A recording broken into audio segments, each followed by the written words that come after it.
She was just a waitress. Until a foreign client asked for the CEO and heard her voice instead.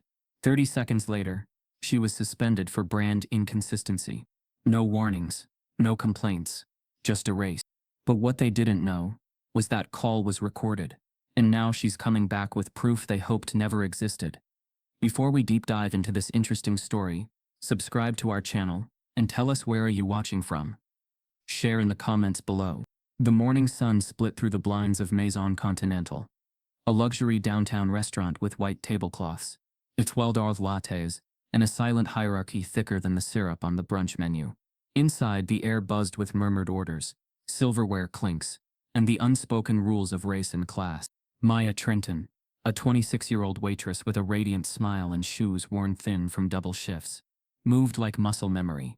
She'd been at Maison for 2 years, long enough to memorize the menu backward, and long enough to know no one ever really saw her. Her southern drawl, sweet like molasses, had earned silent mockery from the white servers and frosty eye rolls from the hostess. This morning felt no different. The hostess, Courtney, a blonde business major on a gap year, clacked out from behind the marble reception desk and mumbled something about needing a soy-free smoothie. She tossed her Bluetooth headset on the desk and disappeared, the scent of designer perfume trailing behind her. Maya was mid-refill at table 3 when the desk phone started ringing. It wasn't her job to answer it. That was reception's territory, untouchable in the eyes of management. But the call kept going. Ring, and the restaurant manager, Brent, was already side-eyeing her for being too close to the front. Torn between risking another passive-aggressive write-up or letting the call go unanswered, Maya wiped her hands on her apron and made her way to the desk. Her fingers hovered for a beat. Just pick up, say hello, pass it to someone, with a blazer. She took a breath. Maison Continental. This is Maya speaking. How may I help you today? A beat of silence. Then came a voice. Smooth, deep, British. The kind of voice that sounded expensive. Did you say, Maya? She blinked, caught off guard. Yes, sir, Maya Trenton. The voice hesitated, then chuckled softly. Apologies. You're not who I expected. I'm just filling in. She offered quickly. Would you like to speak with someone in reservations? Actually, he said slowly, I was transferred here by accident, I believe. I'm trying to reach Mr. Harold Lansing, CEO of Lansing Holdings. This is his usual lunch venue, is it not? Maya's stomach dropped. Harold Lansing wasn't just a regular. He was the regular.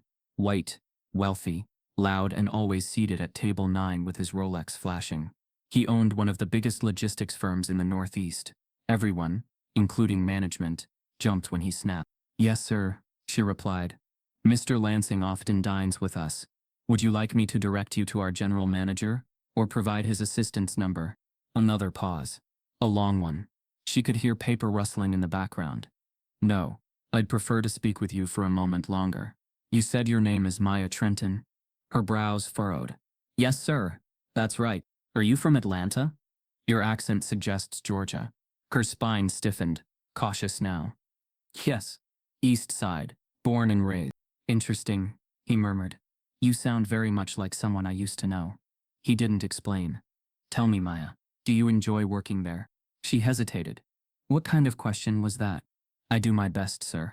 And are you treated well? Her eyes darted to Courtney, now giggling with the bartender. I'm treated like staff, sir. A low laugh hummed through the line. Fair enough. Would you mind doing me a favor, Maya? She hesitated. That depends. Smart answer. I have a meeting with Mr. Lansing tomorrow. I'd like you to be present. Just observe.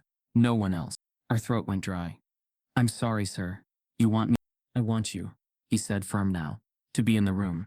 Lansing doesn't need to know why. If he asks, tell him I requested your presence because of your accent. I'd like to see his reaction. Her breath caught. This was getting strange. I'm just a waitress. Precisely. Sometimes the most honest people are the ones no one listens to. She glanced around. The restaurant buzzed on, oblivious. Sir, may I ask who I'm speaking with? A pause.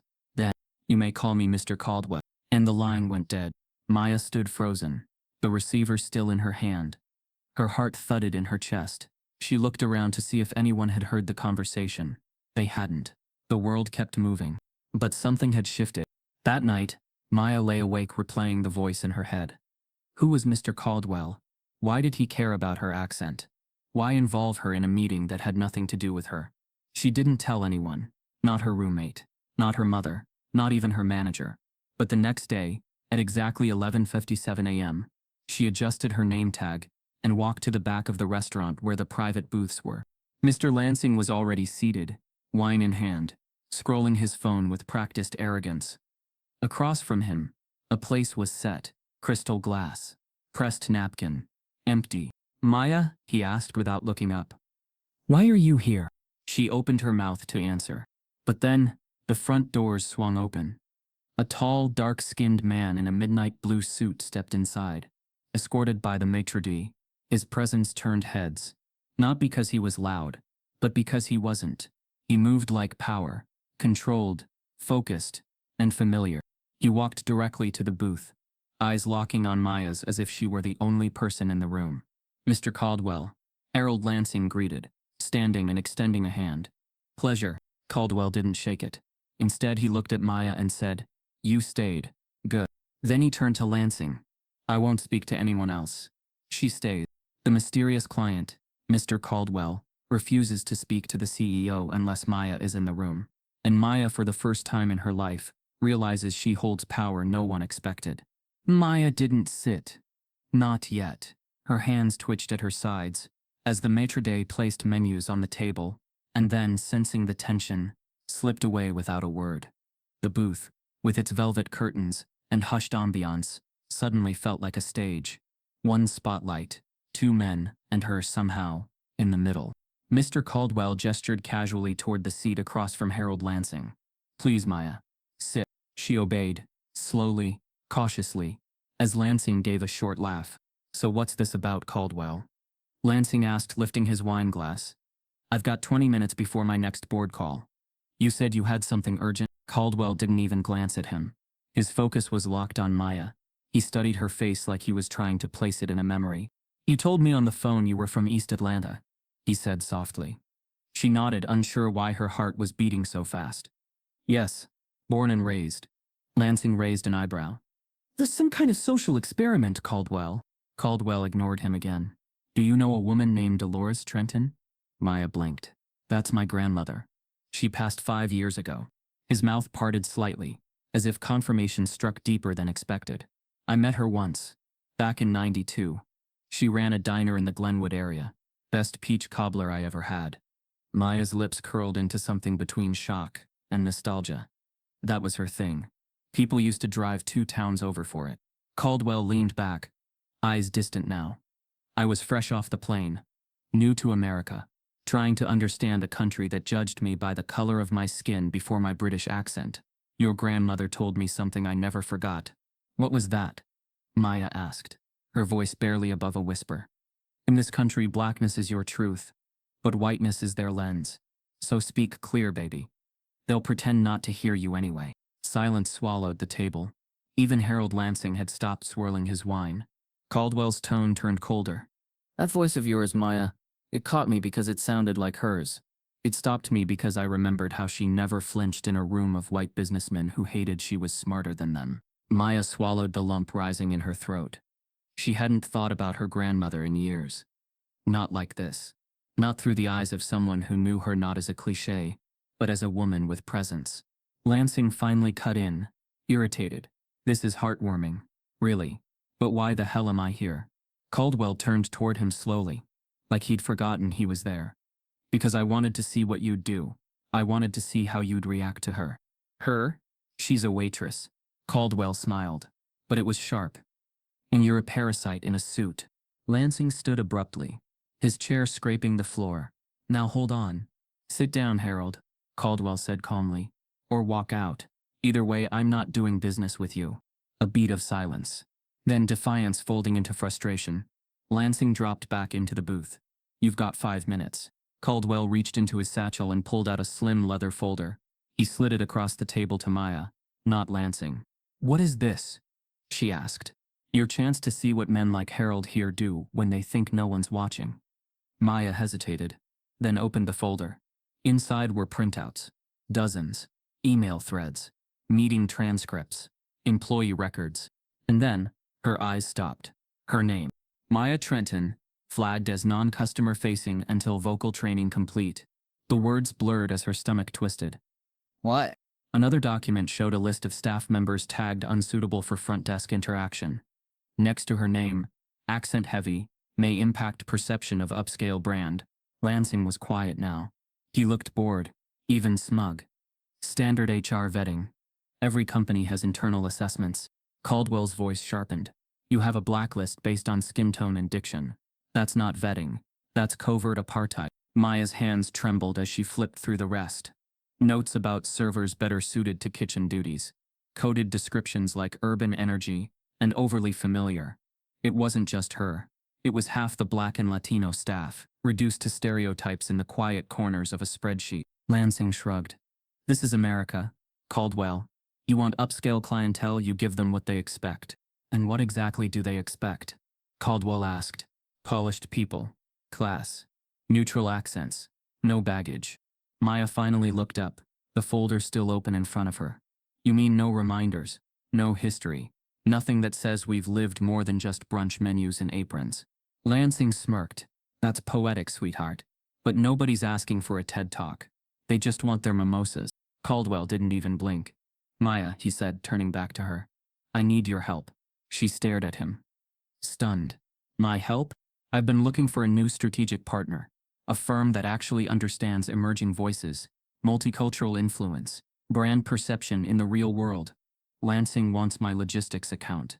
But I want something else. Maya felt like the walls were spinning. I'm not a strategist. I serve table 9. That's why I trust you. You've seen the truth behind their smiles. You're not wrapped in PR plastic. Why me? He leaned forward, his voice low. Because your accent stopped me in my tracks. Because your grandmother changed my life. Because you're everything this table fears, and everything I want representing me. Her throat was dry. What would I even do? He glanced briefly at Lansing, then back to her. Meet me. Privately. After hours. I'll explain everything. What if they find out? Then let them. Some revolutions start in booths. Like this. Maya stared at the folder again, her name echoing back at her in quiet betrayal. Part of her still couldn't believe this was happening. That this stranger, this client had pulled her into a conversation that could shift her life sideways. Lansing snorted and waved his hand. She's not qualified. She's not anybody. Caldwell stood. He didn't look at Lansing once. His eyes stayed locked on Maya. I'll expect you tonight. 8 o'clock. Hotel Edison. Room 1. He tapped the table gently. Don't be late. The man who was supposed to meet the CEO just asked the waitress to meet him privately instead, with confidential files and an agenda no one could predict. Maya's next move could either dismantle an empire or destroy her future. The numbers on the elevator blinked slower than Maya's heartbeat. 14, 15, 16. She stood stiffly in her black slacks and navy cardigan. Too formal for a night off. Too casual for a business deal. The card Mr. Caldwell had handed her weighed heavy in her purse like a threat or a promise. Hotel Edison. Room. She wasn't even sure why she'd come. Something in her kept circling back to those documents. Her name, underlined in corporate ink, marked like a blemish on the brand. The humiliation hadn't worn off. But more than that, it was the way Caldwell had looked at her, like she was useful, not convenient, not polite, not just background. The elevator chimed. She stepped into a plush hallway, carpet swallowing her footsteps, silence thick and expectant. Her finger hovered at the door. Then she knocked once firm, but uncertain.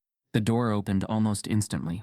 Caldwell was in a crisp charcoal suit, no tie, sleeves rolled up to the elbows like he was halfway through rewriting someone's destiny. Right on time, he said. I don't know what I'm doing here, Maya admitted as she stepped in. That makes 2 of us, he replied without missing a beat, gesturing her inside. The suite wasn't what she expected. No bodyguards, no executive mood lighting. Just a dim lounge area, with a low coffee table, 2 chairs, and a window view of the city blinking like scattered diamonds. On the table sat 2 cups of coffee, already poured. Steam curled from the surface like a whispered invitation. You drink black? He asked. She nodded, unsure whether to sit. Most days. Cheaper, cleaner, and honest, he said, smiling faintly. She took the chair across from him. The coffee was rich and unfamiliar, foreign in its smoothness. Everything about the room felt curated, as if the moment had been rehearsed without her knowing. You said you needed my help, Maya said, but I don't understand what you think I can do. Caldwell leaned back, studying her as if the answer lay not in her words but in her composure. Do you know why accents matter, Maya? She blinked. To who? To white ears, he said flatly. She stiffened. Not because she disagreed, but because no one ever said it that plainly. They don't hear language, he continued. They hear placement, geography, education, threat level. Every syllable is a story they've already written for you. And mine says what? She asked quietly. That you don't belong at the front desk. That you're sweet, disposable, and low risk. She swallowed, coffee suddenly bitter in her mouth. So why pull me into all this? He didn't answer immediately. Instead, he reached beside the couch and pulled up a leather folder, thicker than the one from the restaurant. He dropped it on the table between them. It landed with a solid thud. Maya stared at it. What is this? The test, he said simply. She opened it slowly. Inside were 3 documents. One was a fake menu. Another, a staged email thread. The third was a printout of employee photos, including hers next to fabricated HR comments. These aren't real? She said, confused. No, but I wanted to see if you could tell. Why would you? Because the world you're stepping into isn't built on truth. It's built on perception. And I needed to know if you had instinct. Not training. Not polish. Instinct. Maya looked up. Something sharp rising behind her eyes. So this was never about coffee. You were watching me. And you passed, Caldwell said. You saw the lie. You questioned it. You didn't collapse. Her jaw clenched. You put my face on a fake file. You let me feel that gut punch again on purpose. Because if you can't handle that level of manipulation in here, he said, tapping the folder, you'll crumble when it happens out there. Silence settled like a third guest in the room. Maya's voice was tight. This feels like a game. No, Caldwell said, suddenly serious. This is a mirror. Every company, every institution, is playing this game. I just want to give you the language to survive it. Maybe even win it. She looked down at her hands, trying to make sense of the anger, the clarity, the betrayal swimming together in her chest. You keep talking like you know me. I know versions of you, he replied. Black women who show up early, work harder, smile wider, who get pushed to the back not because they're unworthy, but because they remind the front desk what earned looks like. The truth of that sat between them, like a scar that never closed. So what are you offering? Maya asked, finally. Caldwell reached into his briefcase once more and handed her an envelope. Inside was a contract. 1 page. No legal jargon. Just 2 sentences. If you agree to join this trial partnership, you will shadow me for 1 week. At the end of that week, you may return to your job, or begin a new one. She looked up. What's the job? Advisor. Cultural strategist. You'll sit in on negotiations, observe client behavior, decode subtext in real time. No MBA required, just authenticity. Maya stared at the paper, heart racing. You don't even know if I'm good at this. You don't know you're not. Her mind reeled. This was insane. She was a waitress, with student loans, no degree, no resume for this kind of offer. Why me? She asked again. Because Harold Lansing thought your voice was a flaw. I think it's the one thing in that restaurant that's real. She looked down, trying to breathe through the swell of fear and hope fighting in her throat. Then Caldwell added quietly, and because if this goes right, we'll take Lansing down from the inside. Her head snapped up. What? He's not just a racist executive, Caldwell said. He's laundering discriminatory contracts through dummy vendors. He's pushing minority employees out of promotions, and he's hiding it behind performance metrics that don't hold up under scrutiny. Maya went still. How do you know? Because a few of his clients came to me with the same pattern. Different states. Same playbook. She looked back at the contract, hands shaking. You want me to spy? I want you to see what I see. And when the moment comes, you'll know what to do. The coffee had gone cold. Her mind had gone electric. Maya folded the contract back into the envelope. She wasn't ready to sign. Not yet. But something in her had already shifted. I'll think about it. Caldwell nodded. Take your time, but if you choose to walk away, know that someone else will walk in behind you, and the next Maya might not have your conscience. Maya stood slowly, clutching her purse. I'll be in touch. One more thing, Caldwell said as she turned to leave. She stopped. He slid another folder across the table. This one thinner, labeled internal complaint. Anonymous source. You'll want to read this before deciding. She picked it up, opened it. Inside was a typed complaint filed 6 months ago. It described a waitress being benched from front desk duty for having a tone that sounded too ethnic for luxury branding. The source was anonymous, but the final line hit her like a slap. Her name is Maya Trenton. She doesn't know I'm filing this. But she deserves better. Someone inside the restaurant tried to protect her months ago, and the file proves it. But who filed it? And why didn't Maya ever see it until now? Maya sat on the edge of her bed, the folder open in her lap like a wound that wouldn't stop bleeding.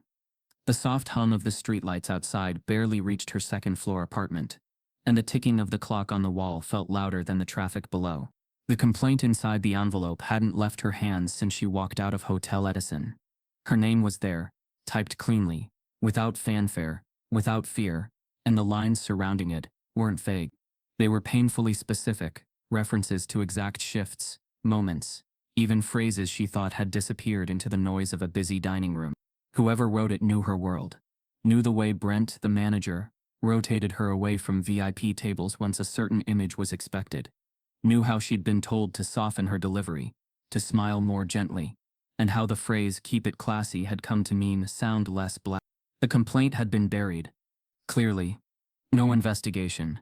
No email. Follow-up. Not even a whisper of it reaching her ears.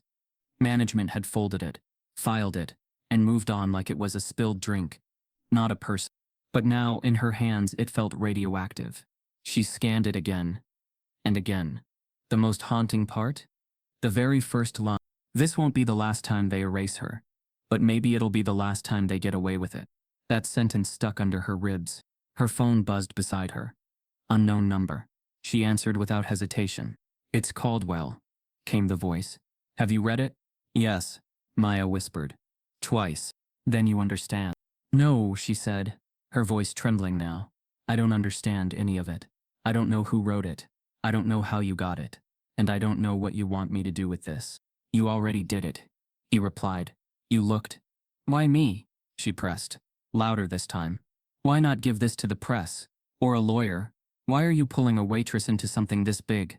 There was a pause on the line. "Because you're not just a waitress," Caldwell said quietly. "Not anymore. You're a record, a witness. And they've written your name into files they thought you'd never see." She closed the folder slowly. "You mean the files?" Yes. He paused, then added, "And your name isn't just in that complaint. It's in the client records too." Her blood ran cold. "What do you mean?" "There's a master list," Caldwell said. "It's not part of the public HR system. It's housed in their private client feedback loop.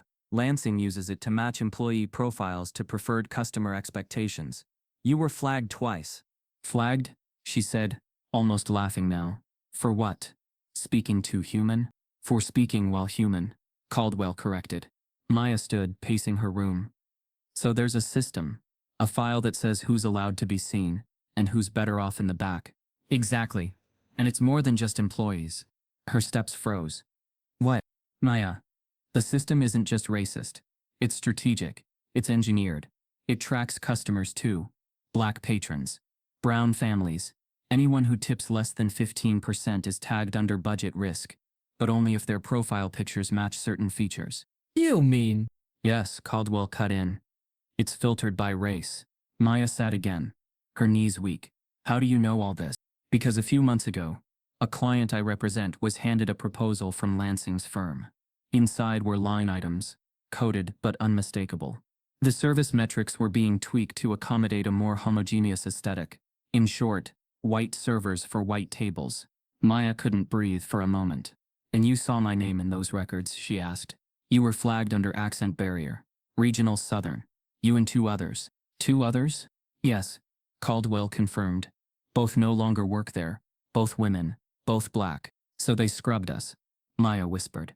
"And hid the stain," Caldwell said. She leaned forward, clutching the folder. "Why hasn't anyone blown this open?" "Because it's subtle. It's layered. There's deniability at every level. A language of racism built in. Spreadsheets. Unless someone from inside speaks up, it's just smoke." "And you want me to be the match?" "I want you to choose what to do with the flame." Maya didn't respond for a long time. Her walls were thin. She could hear her neighbor's TV, A rerun of some sitcom where everyone looked like they belonged. She used to believe the world was like that, fair if you smiled enough. But now she felt like a name on a list.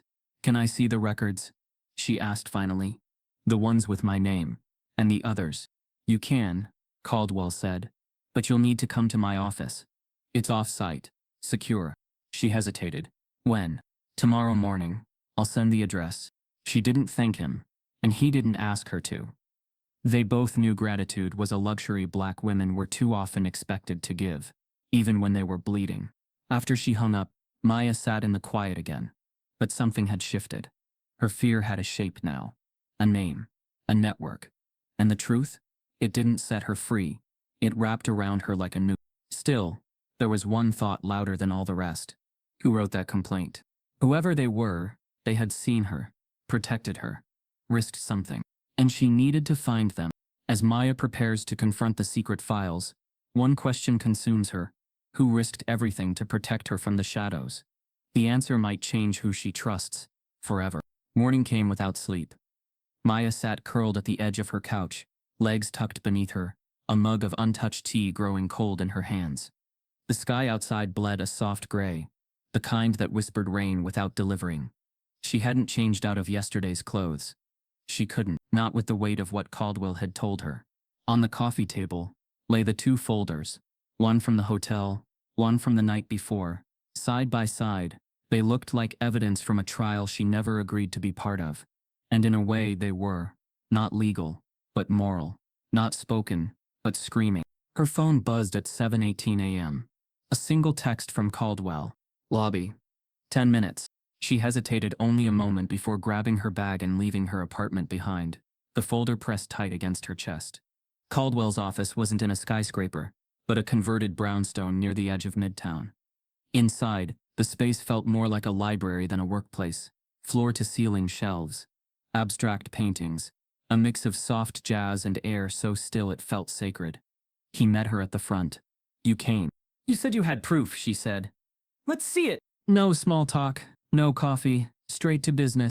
In a back room, Caldwell laid a laptop in front of her and tapped the spacebar. A spreadsheet opened first. Names, dates, internal codes. She recognized some of them, former coworkers who'd quietly left or been reassigned. Many of them black, all marked with coded notes about presentation, verbal adaptability, or client friendliness. But the real gut punch came when Caldwell pulled up the emails. He didn't narrate. He just let her read. From Harold Lansing to Brent Hodges at Maison Comte. Subject: staffing guidance. Our lunch clients value discretion and familiarity. Please ensure we maintain consistent service profiles. No surprises at the front. Let's rotate the more flavorful accents into the back. I trust your judgment. Maya read it twice, then a third time. "Is this real?" she whispered. "It's from the server backup," Caldwell said. "An IT tech from Lansing Holdings sent me the dump after they noticed patterns across affiliates.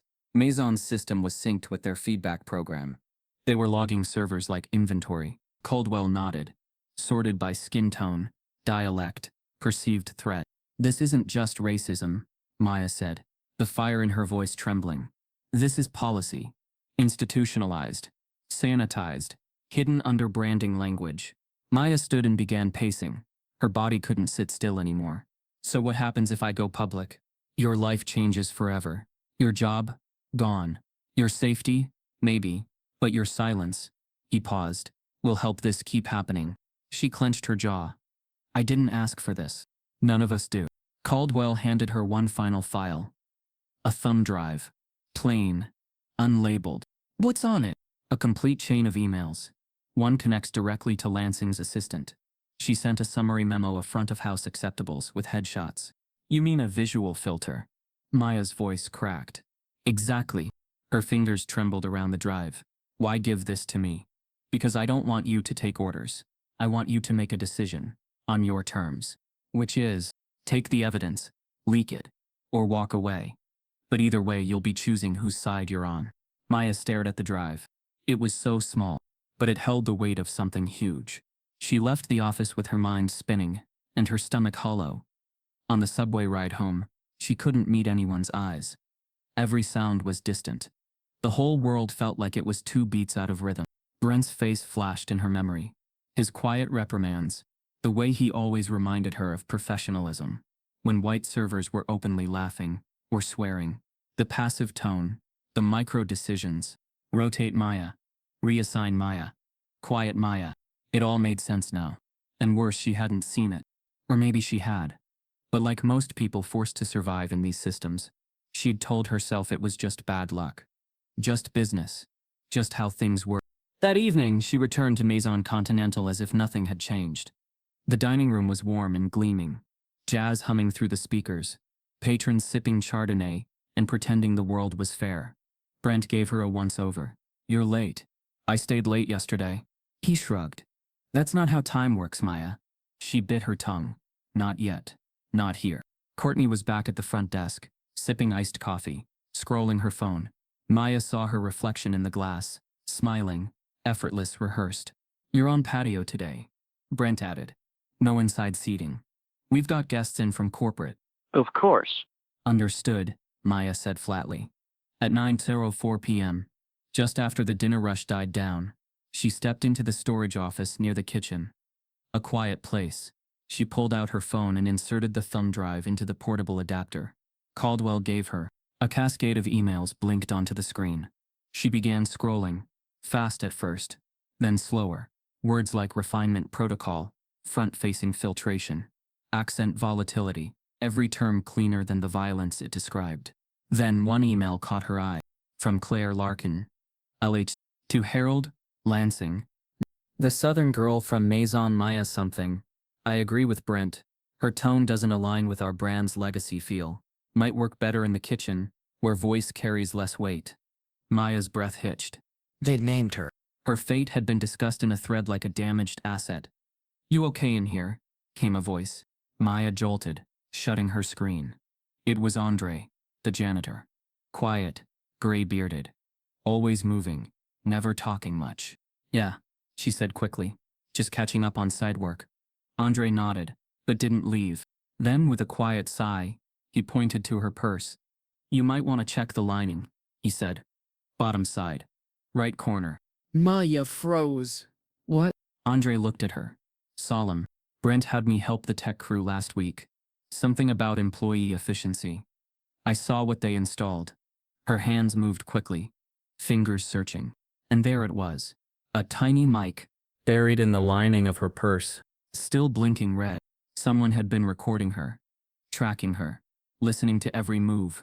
The question now wasn't just what Maya would do next, but who already knew. Maya stared at the tiny blinking light, like it was a live wire. Her fingers trembled as she pried the mic from her purse's lining. Small, sleek, and cold to the touch. A device so invisible it could have lived there for weeks without her knowing. Andre looked over his shoulder before speaking again.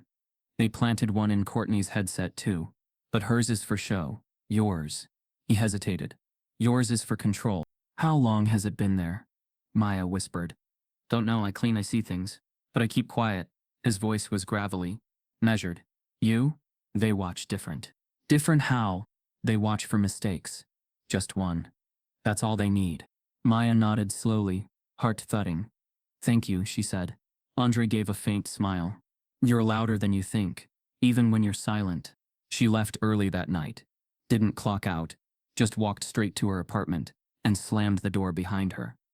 She yanked open her laptop, popped in the thumb drive, and began transferring everything to an encrypted folder. Emails, spreadsheets, even photos of the planted mic. But as her desktop flickered under the strain, another window popped up. Incoming email. Subject, immediate HR review notice. Her stomach dropped. It was from Stephanie Rains, Maison's regional HR manager. A name Maya only recognized from corporate newsletters. The kind of person who never looked twice at a waitress. Until now. To Maya Trenton. From HR Rains, Maison Holdings. Subject, immediate HR review. Policy breach inquiry. Maya, it has come to our attention that your recent activity may be in violation of company policy, including but not limited to unauthorized access to confidential material, inappropriate use of company devices, and breach of client privacy protocols. Effective immediately, your schedule is suspended pending investigation. You are expected at a mandatory HR review session. Thursday 9. Please do not return to the premises until this review is complete. Maya read the email 3 times. Her throat tightened. Her hands curled into fists. They were moving fast. Too fast. This wasn't an inquiry. This was a setup. Caldwell called before she could even reach for her phone. They know, she said, without greeting. Of course they do, he replied. Lansing's team has zero chill. I've seen them do this before. Label the target unstable or disloyal, and then crush them under HR procedures. It's legal erasure. They planted a mic in my purse. What? Andre told me. Found it tonight. Said they were waiting for a mistake. Caldwell's voice dropped. Then they're scared. Doesn't feel like fear, feels like war. It is. By morning, word had already begun to spread. Maya's phone buzzed constantly, text after text from coworkers. Hey, are you okay? HR's saying you accessed the system or something? They're calling it fraud, girl, like real legal stuff. Brent said you've been hacking emails. Tell me that's not true. This about that weird client who came for Lansing. You caught in something? The worst text came from Courtney. So, apparently you're suspended, yikes. Told you this place doesn't play. Maya didn't reply to any of them. At 9:17 a.m., her email lit up again. New message. Company-wide memo. From HR Rains, AmazonHoldings.com. Subject: Internal Investigation Alert. Fraud Prevention Notice. Dear team, in keeping with our company's commitment to transparency and trust, we are currently reviewing a potential breach involving unauthorized access to sensitive data by a member of our restaurant staff. While we respect all team contributions, no employee is exempt from compliance with ethical protocol. This is a confidential matter, but due to ongoing rumors, we are confirming that the employee in question has been temporarily removed from active duty. Please direct all inquiries to HR. Continue with your shifts as scheduled. Amazon Holdings HR. Maya's screen blurred. She blinked and reread it. Her name not stated, but screamed. Every coworker would know. Every glance she'd earned. Every conversation she'd survived. Now reduced to a whisper campaign, painted as corporate liability. Not even fired yet. Just hung on the wall like a warning. She didn't cry. She emailed Caldwell. 2 words. I'm in. His reply came fast. Good. Then it's time you see what Lansing's really hiding. That afternoon, Maya opened her private email, an inbox she rarely used. She paused when she saw a message sitting there, unopened, dated 4 months ago.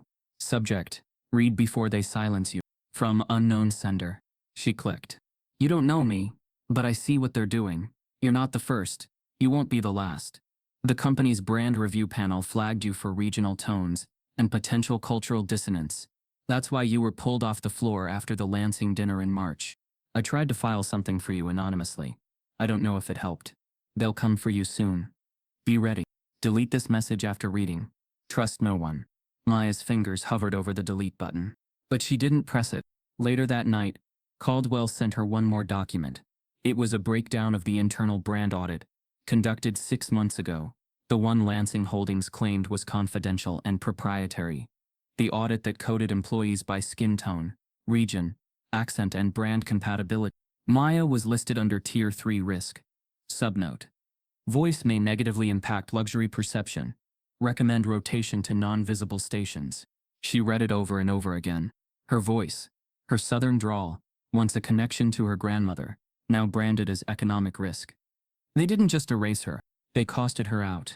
As Maya absorbs the corporate witch hunt unfolding around her, she realizes they haven't just painted her as a threat. They've already started building her replacement. But who is it? And why is their resume a perfect match? Except for skin tone. The air in the restaurant had shifted. Even though she was technically suspended, Maya returned the next evening, not to work, but to watch. She sat outside Maison Continental, wrapped in a plain gray hoodie, pretending to be just another pedestrian on her phone. She watched Courtney greet guests, like nothing had happened. Brent moved around the floor, tighter than usual, speaking in half-whispers to the other servers. No one was talking about her, not out loud, but the tension was unmistakable. Her absence was a shadow, hovering just outside the frame. Maya had come to wait for one person, Andre. The janitor moved like part of the building, always there, always overlooked. Most people forgot he had keys to every door, access to every corridor, and time alone with every machine and monitor after the rush died down. At exactly 9:46 p.m., he stepped out the side employee entrance, pushing a cleaning cart that rattled just slightly with each turn. Maya stood, heart racing. "Andre," she said, pulling down her hood. He didn't flinch. He looked over her shoulder, then back to her. "You weren't supposed to be back yet," he said, voice low. "I had to be." He paused, eyes scanning the lot.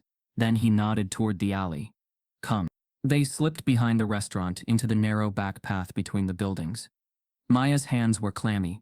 The sound of music and laughter inside Maison felt like it belonged to another world. Andre finally stopped, crouched beside a maintenance vent, and reached under his cart. From beneath a roll of paper towels, he pulled out a small plastic bag. Inside it, a flash drive. "What is this?" Maya asked.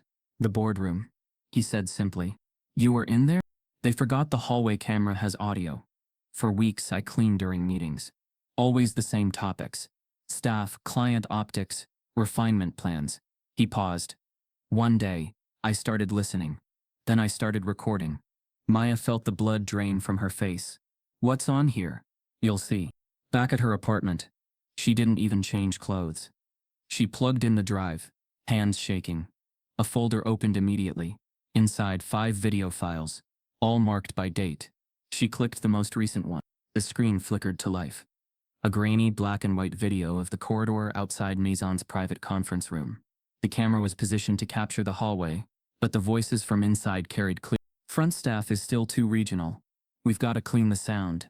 Customers want quiet confidence, not street rhythm. Rotate out anyone who sounds southern. That's not our brand. We're not Chick-fil-A." "The Trenton girl's still around?" "Accent's too thick. She smiles too much, like she's trying to be everyone's cousin. That's not luxury, it's loud." Maya froze. She knew that voice. It wasn't Brent. It was Harold Lansing. She clicked the second video. This one, older. "We've launched a vocal compatibility matrix. Staff flagged for tone deviation will be quietly reassigned. No write-ups. Just shift changes. Can we get HR to build a justification if this leaks?" "It won't. These people don't ask questions. And if they do, we just blame service metrics." The words hit like physical blows. These weren't private thoughts. These were policy. Deliberate. Strategic. Racist. Maya sat back, eyes glazed. The room spun. This was more than emails. More than coded memos. This was evidence. Direct, clear, in Lansing's voice. And the voices of the board. Executives talking like puppeteers. Reassigning servers, not based on skill, but based on skin tone and sound. Her phone buzzed. Unknown number. She picked up, breath shallow. "You watched them?" Andre asked. "I did," Maya whispered. I don't even know what to say." "You don't have to say anything yet," he replied. "Just listen." There was silence for a beat. Then Andre continued. "I was in their system too. Long before you. My cousin applied here 5 times. Qualified, professional, spotless record. They told her she wasn't culture fit. I stayed quiet then. But when I heard your name, something broke."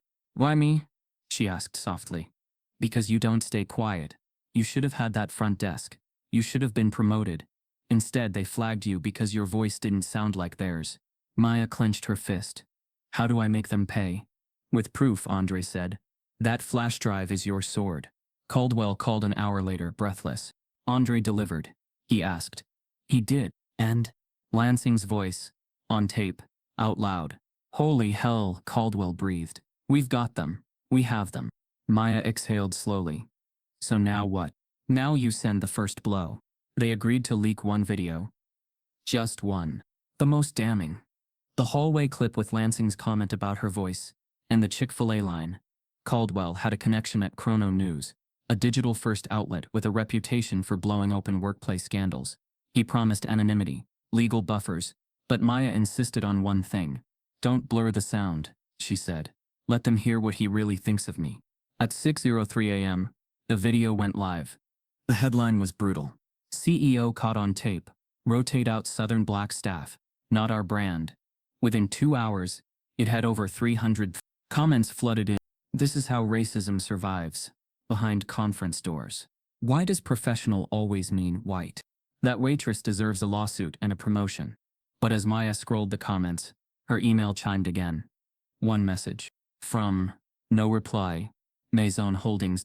Subject formal notice of termination. Maya Trenton. Due to clear violations of data privacy policies and breach of company confidentiality, your employment is hereby terminated effective immediately. Your access to all internal systems has been revoked. Your final paycheck will be mailed. HR will follow up with documentation. Maison Holdings executive operation. Maya didn't flinch. She expected it, but what she didn't expect was what came next. Just as she closed the email, a second one appeared, this time from Caldwell. No subject, just 2 lines of text. You won the first round. But Lansing just filed an injunction against the news outlet. He's going public with his version.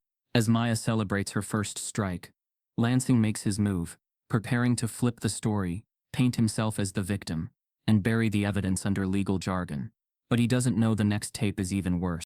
Maya's phone buzzed so violently that she thought it might break. Notifications were pouring in. Texts, emails, missed calls, Twitter mentions. She sat at her kitchen table, pale light streaking through the blinds, clutching a mug she hadn't sipped.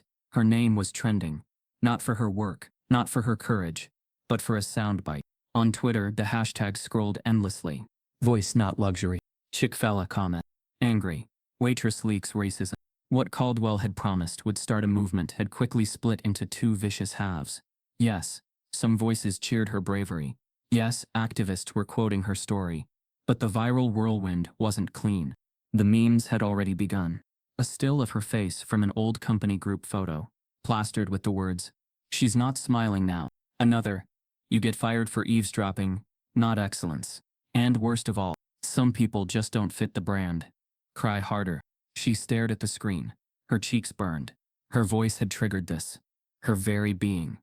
Not for being wrong. Not for breaking a law. But for refusing to be quiet. They weren't mocking what she did. They were mocking who she was. The attacks didn't stop at her.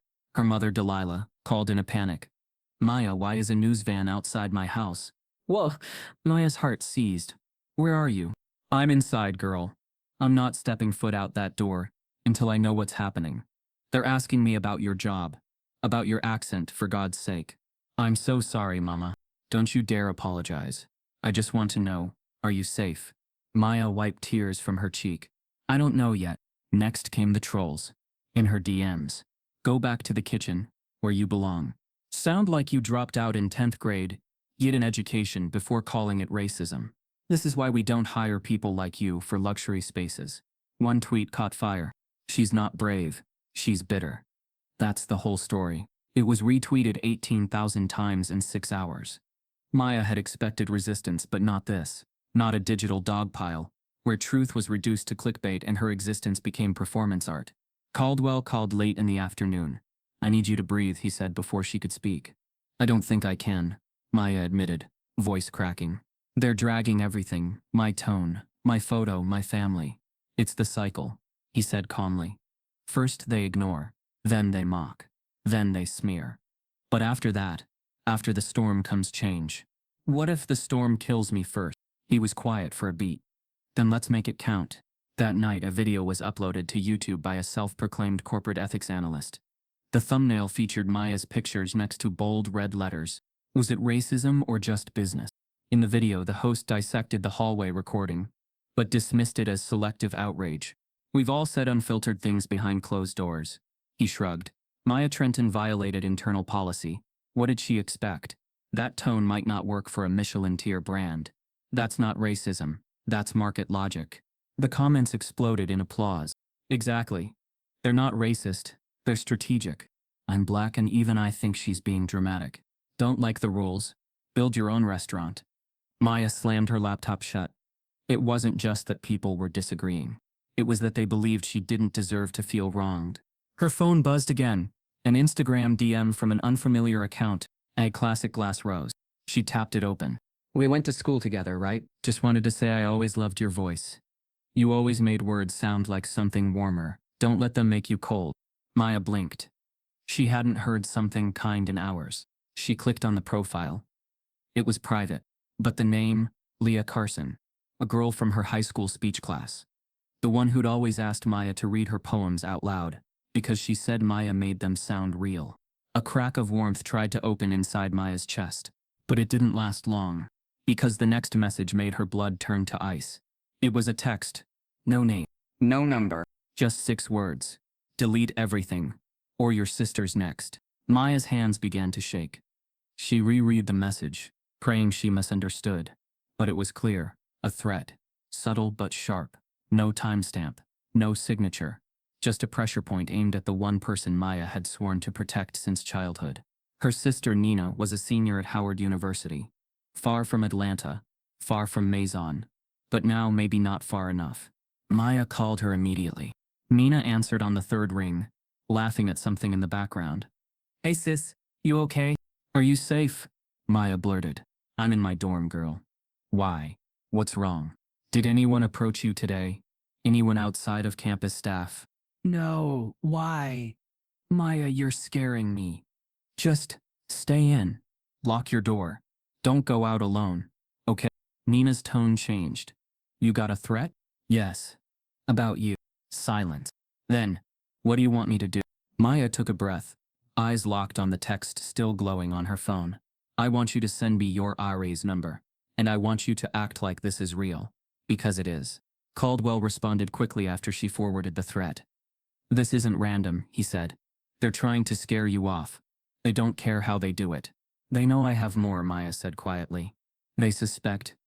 But that's enough. The next file, the second tape, that's the one they don't want surfacing. It names names. And if I leak it, it'll light up everything. And if I don't, they'll smear you into silence. Maya stared at the flash drive beside her laptop. The second video file still unopened. Still waiting. The first video made her viral. The second might get her hunted. Maya's face is everywhere, but the story is spinning out of her hands. And now her sister is in the crosshairs. As the second tape sits untouched, Maya must choose protect her family, or expose the full truth and risk everything. Maya hadn't slept. The apartment was dark except for the soft glow of her laptop screen, and the blinking cursor on an unsent email. The text still haunted her phone. Delete everything, or your sister's next. It felt like a noose tightening every second she didn't act. She could hear her sister's voice echoing from their last call. Calm, but scared. Brave, but young. Maya had always been the one to take the hit, carry the load, smile through it. But now, she was realizing, this wasn't just about her anymore. At 3:17 a.m., she clicked new message. The recipient, Jasmine Lorenz, senior investigative reporter, Voxline Media. Jasmine had won a Pulitzer the year prior for exposing housing discrimination against Black veterans in South Carolina. Maya had followed her for years. Quietly, anonymously. She admired Jasmine's fire, her clarity, her refusal to blink when the system snarled. Maya typed only one sentence. I have video proof of corporate racial profiling, employee targeting, audio from boardrooms, and internal branding audits. Attached were the 2 video files, the full email thread, and the original complaint with her name. Then she added, if anything happens to me or my family, this is my insurance. She hovered over send. If you send this, you can't go back. If you don't, someone else will become the next file marked too urban. She clicked send. At 6:14 a.m., Jasmine replied. Subject. I saw everything. Maya, you are not crazy. You are not alone. I've wanted proof like this for years. Meet me at the Georgia Press Union building at noon. I've already contacted legal. This is real. You just changed the conversation. Jasmine. That morning, Maya dressed in the same clothes they once told her weren't front of house appropriate. Her dark jeans, her favorite oversized cardigan, and her red head wrap, bold, unapologetic. No more hiding. On the way to the meeting, she got a text from her landlord. You're 2 days late. If payment isn't made today, we begin proceedings. 2 days. That's all it took for corporate retaliation to spread. The press union building was quiet, clinical, glass walls, polished marble. Jasmine met her in the lobby, clipboard in one hand, phone buzzing in the other. She was shorter than Maya expected, but her presence filled the room like thunder. You've caused quite the earthquake, Jasmine said as they rode the elevator up. They threatened my family. Then it's time we threaten back with the truth. For the next 4 hours, Maya sat under soft lights, facing a camera. She walked through every step. The call she answered by accident. The first meeting with Caldwell. The files. the hidden mic, the flash drive from Andre. Every moment of silence she'd swallowed now came pouring out in sharp, exact detail. Jasmine didn't interrupt once. After she turned off the recorder and leaned in. "This isn't just racism," she said. "It's infrastructure. It's brand architecture weaponized against voices that don't sound white." Maya exhaled. "Then burn it down." By midnight, the article was published. Headline: Southern accent, corporate target, inside the brand that profits from quiet racism. Subheadline: Leaked videos, emails and insider testimony reveal systemic profiling at Maison Continental and its corporate parent Lansing Holdings. The story exploded within hours. The videos were embedded. Maya's name was used with her consent. Her voice, the same one they tried to erase, now narrated the lead paragraph in a featured audio clip. Twitter erupted. That voice they tried to hide is the same voice calling out injustice now. Maison's whole strategy was coded racism and cashmere wrapping. If I sound like Maya, am I also considered too much for luxury? Celebrities shared it. Activists reposted it. HR professionals started threads about performative diversity and internal audits. But more than anything, the investors noticed. At 7:23 a.m., Bloomberg published a report. Lansing Holdings sees 14% drop after workplace discrimination expose. At 10:04 a.m., Lansing's board released a statement. "We are actively reviewing internal policy and investigating the claims made against our leadership. The company is committed to equality and transparency." Maya sat on her couch, exhausted, phone buzzing nonstop. She had no job, no paycheck, no security. But for the first time in years, she had truth. Then, just as she began replying to a journalist from MSNBC, a new text appeared. "Unknown number. You got your story. But the one who gave you the flash drive, he's gone." She froze. Her fingers trembled. Another message followed. Seconds later, "Andre. Fired. Effective immediately. Building access revoked." Maya's story just changed a national conversation, but now Andre, the man who risked everything to help her, has been erased. And this time, they're not just deleting files, they're deleting people. The notification came like a slap across the screen. Breaking: Harold Lansing to appear live on National Frontline this morning, addressing corporate racism scandal. Maya stared at the headline in disbelief. National Frontline wasn't just another show, it was the country's highest-rated Sunday morning broadcast, where billionaires, senators, and scandal-stained CEOs came to clean their reputations in prime time. She knew exactly what was coming. At 9:59 a.m., she sat on the floor, laptop open, live stream buffering. Caldwell had texted her minutes before. "Brace yourself. He'll smile while he twists the knife." The program opened with a polished intro. Glowing B-roll of Lansing cutting ribbons, shaking hands at fundraisers, sipping espresso with tech elites. The narrator called him one of the most resilient voices in American enterprise. Then the camera cut to the studio. Lansing sat calmly in a navy blue suit, tie sharp, hair sculpted with precision. Beside him, the anchor leaned forward. "Mr. Lansing," the anchor began, "your company has been accused of racially coded hiring practices, tone-based employee filtering, and targeted discrimination. Do you deny these allegations?" Lansing smiled, not a flinch, not a blink. "I think it's important to begin by saying that Maison Continental has always prided itself on excellence, diversity, and customer experience," he said smoothly. "We employ people from all walks of life. But when you run a high-end establishment, consistency is everything." Maya leaned in closer. "We're talking about sound quality," Lansing continued. "Brand tone, training, professionalism. The accusations against us come from a former employee who unfortunately misinterpreted internal operations, and who was, to be transparent, let go for behavior unrelated to any alleged discrimination." The anchor raised an eyebrow. "So you're saying this was retaliation?" "I'm saying this was personal," Lansing said. "It's difficult when someone feels overlooked. We've all seen situations where a disgruntled former staffer tries to spin a narrative." Maya's chest burned. Her name was never spoken, but she was being painted with the oldest brush in the corporate playbook. Angry, bitter, ungrateful, the disgruntled, black woman.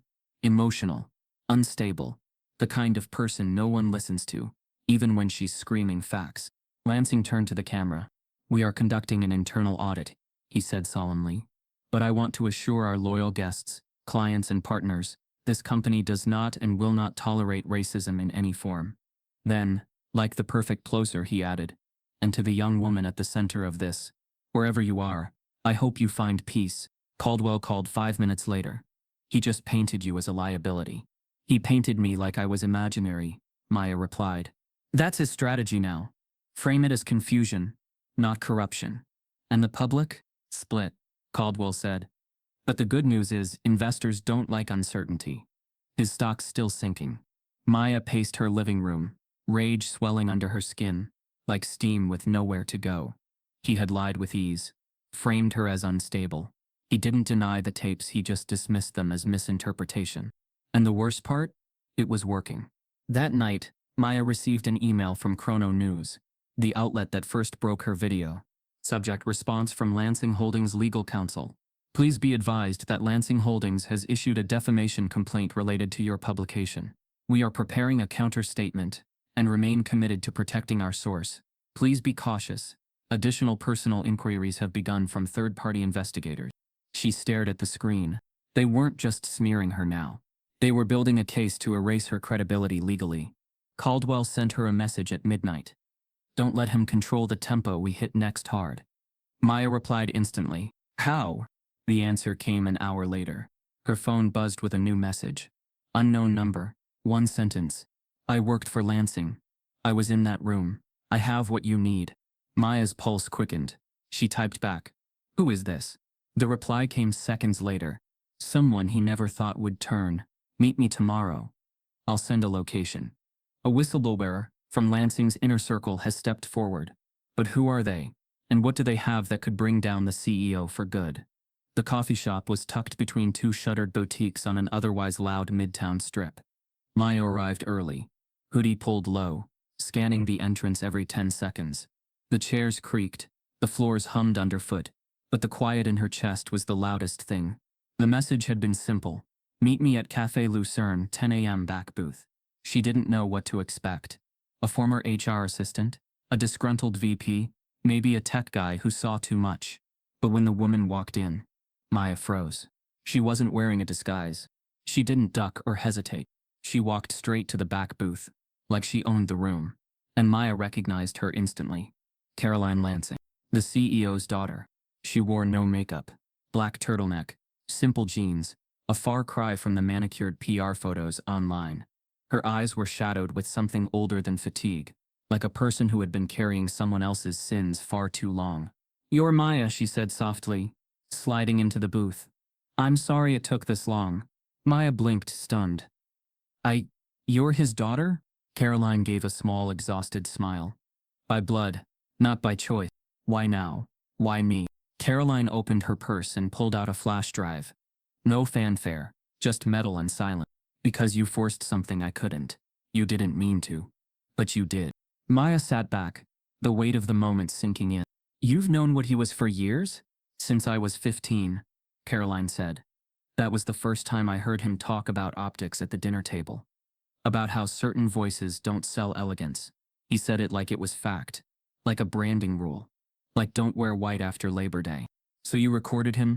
Not at first, Caroline said. At first I just took notes, journal entries, rants. Then college came, and I got sharper. Started logging meetings, private ones, calls with the board, comments he'd make around staff like they were furniture. She looked up, eyes glassy now.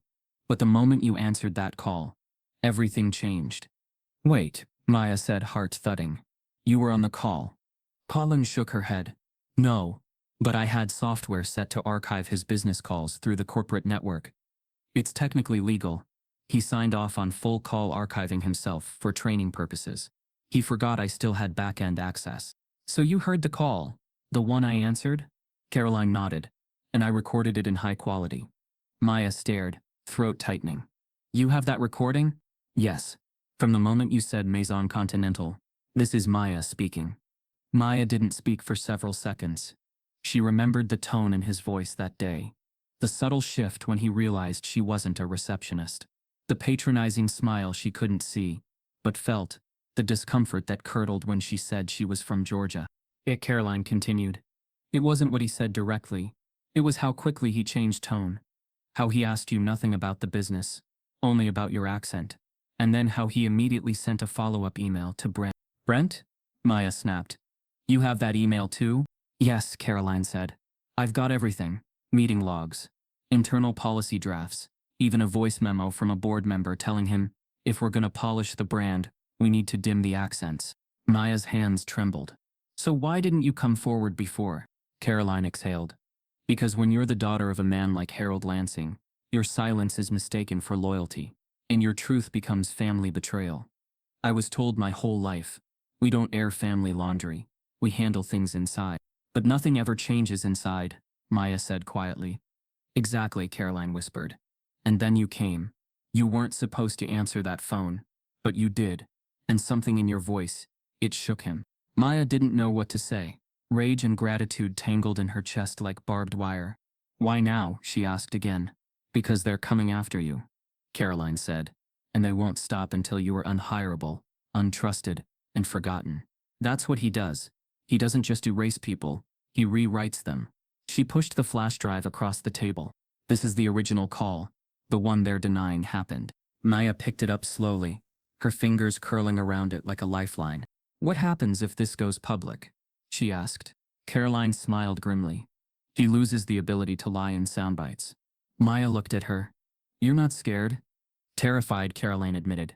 But not of him. Not anymore. A pause. Then Maya asked the question she hadn't dared to voice until now. Why me? Caroline's reply was soft but cut like truth. Because you didn't flinch. Because your voice scared him more than his silence ever scared you. As they stood to leave, Caroline slipped a small envelope into Maya's hand. This is everything I have. My name's not on anything yet. But when you're ready to drop this, let me know. I'll go public too. Maya stared at the envelope. It felt heavier than it should have. Are you ready for what comes next? She asked. Are you? Caroline replied. They didn't hug. They didn't need to. They just nodded and walked out in different directions. Two women raised on opposite sides of power, finally aligned in truth. Maya returns home and plays the call only to hear something she never caught the first time. Lansing's voice, barely audible, muttering, "Get her off that line. She doesn't belong up front." The call played through Maya's laptop like a confession in slow motion. Maison Continental, this is Maya speaking. How may I assist you? A pause. The subtle shift in Lansing's breath. His tone dipped from transactional to territorial in seconds. That voice. Is this? You're not the usual front desk. Maya's heart tightened as she listened. Not to what he said, but to what sat between his words. The calculated silence. The irritation. Get her off that line. She doesn't belong up front. It wasn't loud. It wasn't sharp. It was habitual. A low mutter he likely thought no one would hear, spoken with the entitlement of someone who believed proximity to whiteness was an organizational policy. The next day, Maya uploaded the call to a secure channel, sent it to Jasmine at Voxline, and blind copied one more recipient, Caldwell. His response was immediate. We take it to the board. That afternoon, Lansing Holdings called an emergency shareholder meeting in the heart of downtown floor 26 of a mirrored glass tower, where the ceilings were high, the table long, and the air thick with the scent of polished ego. The invitation-only meeting was supposed to be internal. But Caldwell? He brought a guest. When Maya stepped into the elevator, flanked by a security escort and carrying Caroline's envelope under her arm, she felt the weight of every restaurant shift, every patron's raised eyebrow, every comment about her accent, on her shoulders like armor. The conference room buzzed with tension. 17 board members, 3 assistants, and 1 Harold Lansing sat at the head of the polished oak table. His smile was strained, his posture tighter than usual. This meeting will remain confidential and off the record, he began. Not if you're exposed, said Caldwell, standing without waiting for permission. Let's not pretend this isn't a reckoning. A few shareholders shifted in their chairs. Others folded their arms. One older woman leaned forward, expression unreadable. What is this about? Lansing asked, voice dipped in PR sugar. You all received my statement. Our internal review is underway. It's not about your statement, Caldwell interrupted. It's about this. He nodded to Maya. With a steady hand, she stepped forward and placed a tablet on the table. She tapped the screen. Lansing's voice played aloud. The call, the tone, the muttered line, she doesn't belong up front. The silence that followed was surgical. Then came a low voice from across the table. Harold, is that your voice? Yes, Lansing said slowly. But that call is taken out of context. What context would justify that? Asked the older woman. Her nameplate read, Gloria Vance, lead shareholder, Equity Governance Division. Lansing leaned back, gathering composure. I was speaking about staff training. We aim to maintain a consistent brand tone. Caldwell scoffed. Call it what it is. You're filtering black voices out of visibility. You designed a branding policy rooted in coded exclusion. A younger man with thick glasses, Jonas Gray from the Investor Compliance Board, cleared his throat. Mr. Lansing, if there's truth to this tape, it's not just unethical. It could be a violation of the Equal Employment Opportunity Act. That's a legal liability, not just a PR issue. It's a hoax, Lansing snapped. It's a disgruntled employee trying to weaponize a private conversation. Maya spoke then, calm, even. Then why is your daughter the one who recorded it? The entire room froze. Lansing's expression shattered. What did you just say? He whispered. Maya held her ground. She backed it up. She's been archiving everything you say, every meeting you conduct. And she gave me the recording. Gasps.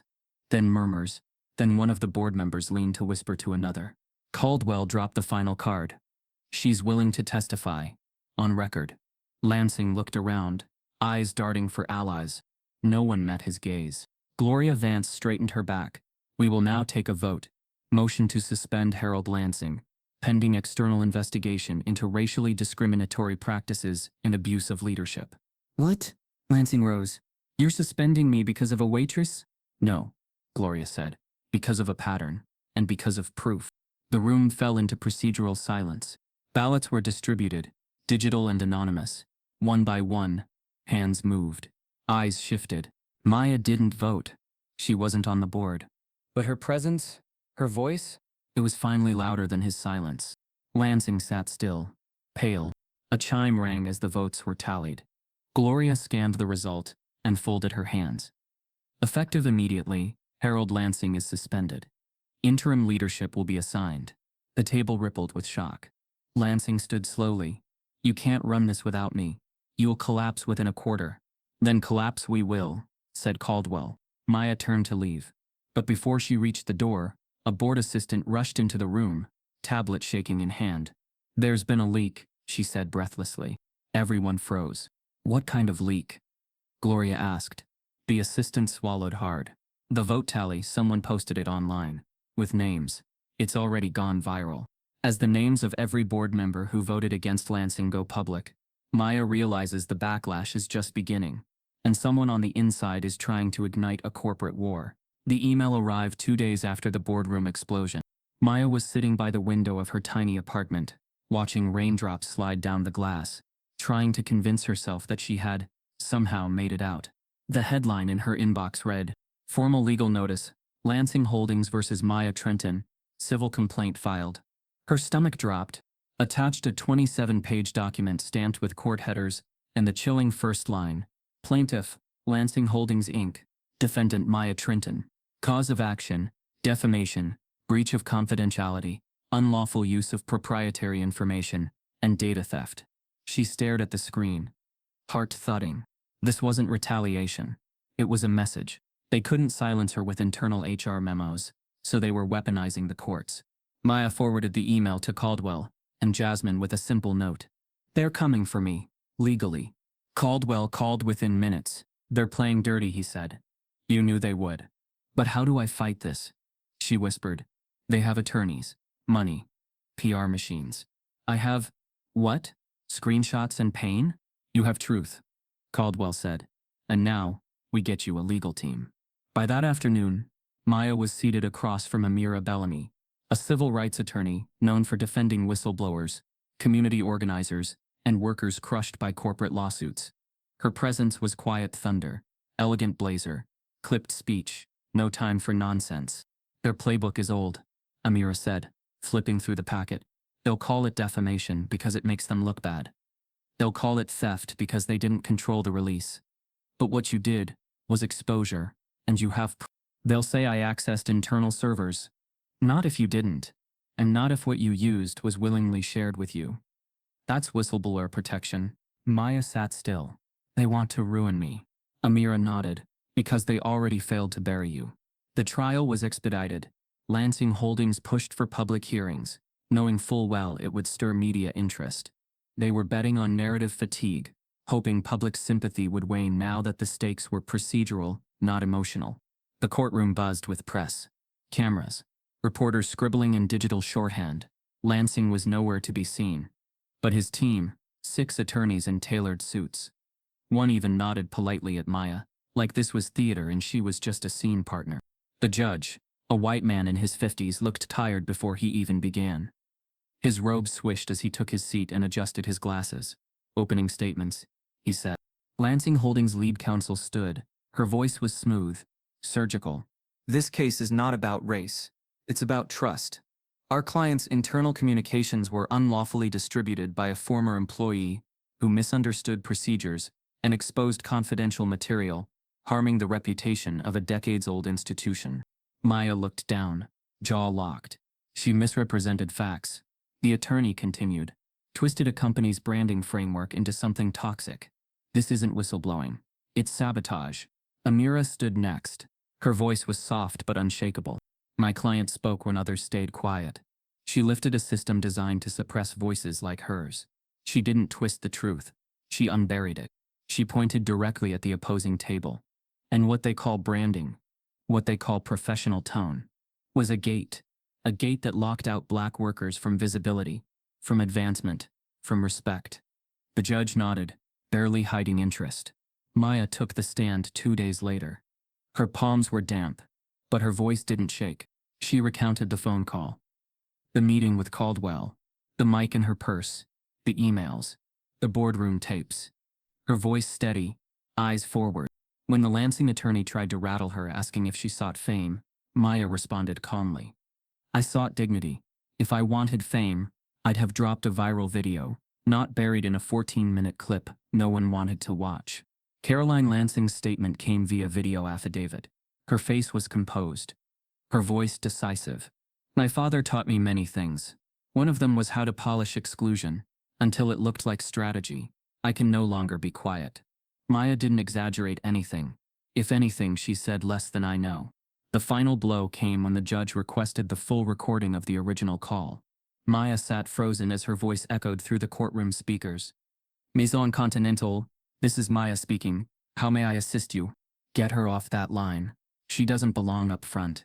The judge leaned back, fingers steepled. I've heard enough. The courtroom stilled. Cameras were rolling. Live feeds were broadcasting nationally. Caldwell sat in the back row, expression unreadable. The judge cleared his throat. In this matter, I find the claims of Lansing Holdings to be unsubstantiated and retaliatory in nature. The defendant's actions qualify under whistleblower protection, and no violation of proprietary data access has been demonstrated. Gasps. Reporters scribbled. Phones buzzed. Tweets flew. The judge wasn't done. Furthermore, this court condemns the weaponization of legal systems to silence marginalized voices. Ms. Trenton's disclosures were not only justified, they served a public good. He slammed the gavel. Case dismissed. Maya didn't cheer. She didn't cry. She just sat still, letting the weight of vindication wrap around her like armor. But before she could stand, a tap on her shoulder. A bailiff handed her a letter. No sender listed. Inside, one printed sentence. You won the court, but the boardroom's still ours. As Maya celebrates her legal victory, an anonymous threat reveals that the war isn't over. The power behind Lansing still holds influence, and someone at the top is watching. Maya stared at the sentence on the card as if it had been carved in stone. You won the court, but the boardroom's still ours. The letters were printed, no signature, no logo, but the intent behind them. Clear, a warning wrapped in restraint. She had won the battle, but the war, the one built behind closed doors in luxury offices, was still being waged, quietly, strategically, without her consent. The following morning, her phone rang at 7. She didn't recognize the number, but the area code was DC. Miss Trenton? Said a firm professional voice on the other end. This is Senate Judiciary staff. We're reaching out on behalf of Senator Langley's office. Maya's breath caught. We'd like to formally request your appearance at an upcoming Senate hearing on corporate discrimination, whistleblower protections, and racial profiling within American private enterprises. The words landed slowly, Wait, She said, "You want me to testify? Before Congress?" "Yes, ma'am. We believe your story has national relevance. The hearing will be public." Maya gripped the edge of her chair. "And Lance?" "The committee has issued an invitation to Lansing Holdings to submit a written statement. But you, Miss Trenton, we want you live." Caldwell's voice lit up when she told him. "They can't bury this now," he said. "You're not a threat. They'll have to call you a precedent." "What if they twist my words?" she asked. "What if I freeze? Then you'll be doing what generations before you have done." Caldwell said, "Speak truth to a room designed to silence you. And if they try to edit your truth, say it louder." Maya spent the next week preparing. Amira helped her structure her statement. Jasmine walked her through media tips. Caroline, still operating from the shadows, sent her one final file, a marketing blueprint drafted by Lansing 2 years ago, explicitly describing regional tone bias as a branding risk. "This," Caroline said over the phone, "is the smoking gun, the one they never meant to write down." "You sure I should include this?" Maya asked. "I'm sure," Caroline whispered. "If you don't, someone else will inherit the silence." The morning of the hearing, Maya wore a black blazer and red blouse. Delilah's church red. Her hair was pulled back in a bun. No head wrap, no accessories, nothing to distract, just her story and the microphone. The Capitol building loomed above her, white stone gleaming against a gray sky. Protesters were already gathered outside, some holding support Maya signs. Others held signs that read, "She lied. We hired." Maya walked through the marble halls escorted by a Senate aide, her heels echoing louder than her heartbeat. Inside the chamber, Senator Langley called the hearing to order. "Today we hear from a citizen whose courage brought a billion-dollar corporation under public scrutiny. Ms. Maya Trenton, the floor is yours." Maya approached the mic, and for the first time in her life, her voice didn't shake. "I never wanted this," she began. "I was a waitress. A voice. A body in the background. I answered a phone no one else would, and I was punished for sounding like me." She described the mic in her purse. The HR silence. The coded emails. She described watching coworkers disappear from schedules like data points being filtered out.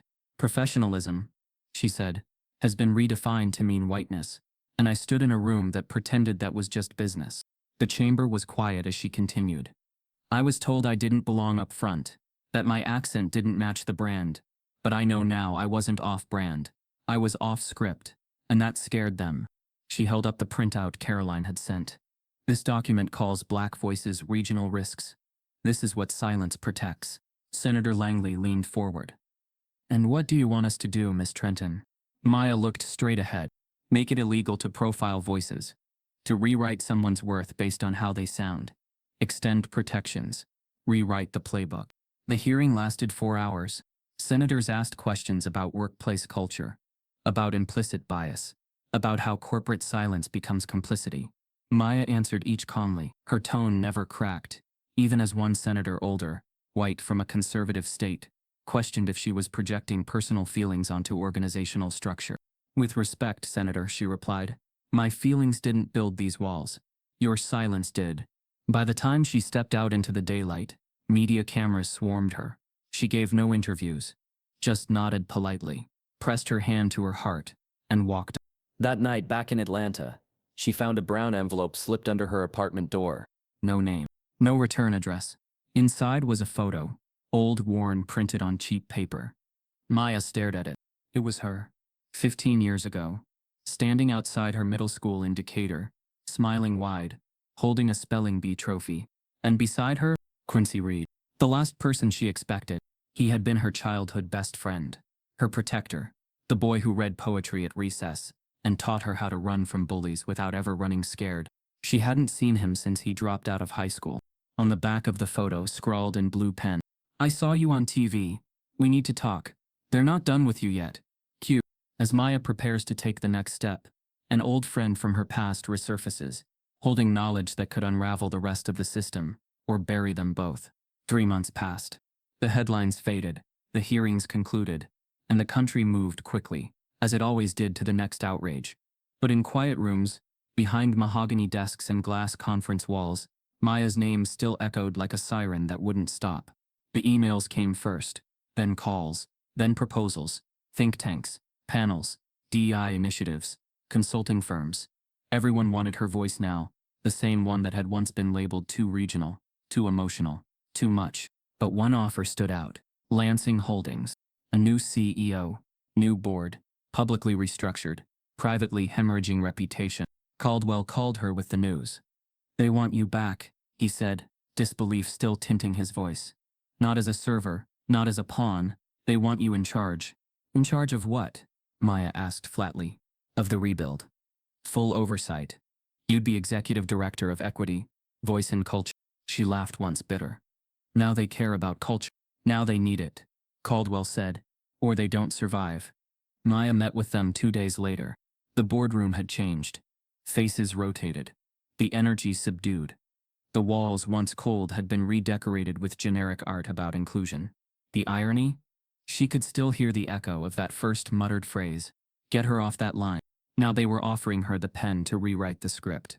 "We recognize the harm done," said Gloria Vance, one of the remaining senior members. "This isn't about optics. It's about trust. We want you to lead the structural transformation, not just in policy, but in practice." Maya looked around the table. Some of them wouldn't even meet her gaze. Others forced polite smiles. She didn't care. "I don't want to fix what you broke," she said. "Then write something new," Gloria replied. "On your terms." She said yes, not because she trusted them, but because power meant nothing unless it came with a platform. And now they were handing her both. Her first day felt surreal. New title, corner office, ID badge with executive access, her own assistant, Luna, a first-generation Afro-Cuban grad student, who nearly cried when she realized who she'd be working for. "You're her," Luna whispered. "The one who made them listen." But Maya didn't come to be a symbol. She came to build. She reviewed every hiring document, every performance matrix, every policy marked internal use only. She restructured evaluation systems, rewrote onboarding modules, and dismantled the so-called brand compatibility program from its coded foundation. She hired a team: Black women, Latinas, queer professionals, Southeast Asian designers, disabled creatives. The voices they once buried now built the future. But it wasn't easy. Old attitudes lingered in soft meetings and stiff language. "Isn't this moving too fast? We just want to be careful with the brand tone. Is this what our customers even care about?" Maya didn't raise her voice.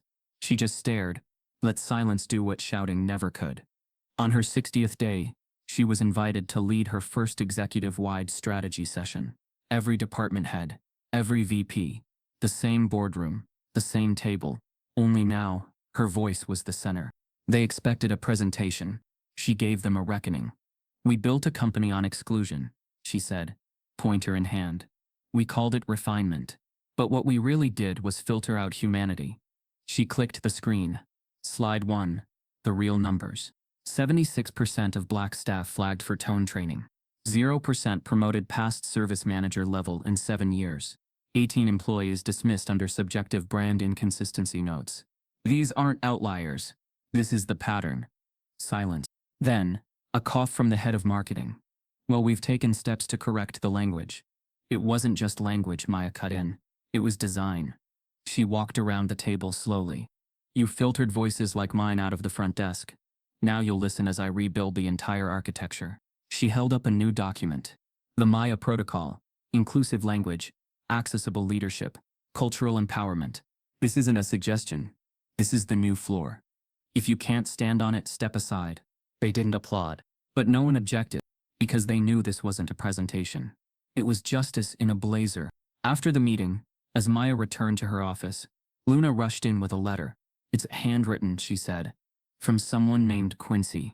Maya blinked. She opened the envelope slowly. Inside was a folded paper and a key. The letter read, "Still owe you that poem I promised in 8th grade. I kept something they never digitized. Lockbox, 2325 Azalea Ave, back storage unit. It's bigger than you thought. Q." Aya stared at the key. Azalea Avenue. That was the street behind the old Maison storage facility, the one Lansing used before the rebrand. Just when Maya begins to rebuild the future, a secret from the past resurfaces. A locked box, a hidden unit, and evidence that may reveal the company's original sin, one they still haven't confessed. Some voices are never meant to fit in. They're meant to be heard. If Maya's story opened your eyes, imagine how many others are still silent. No one should lose their job for sounding like home. Type yes if you believe in justice. Subscribe if this broke your heart.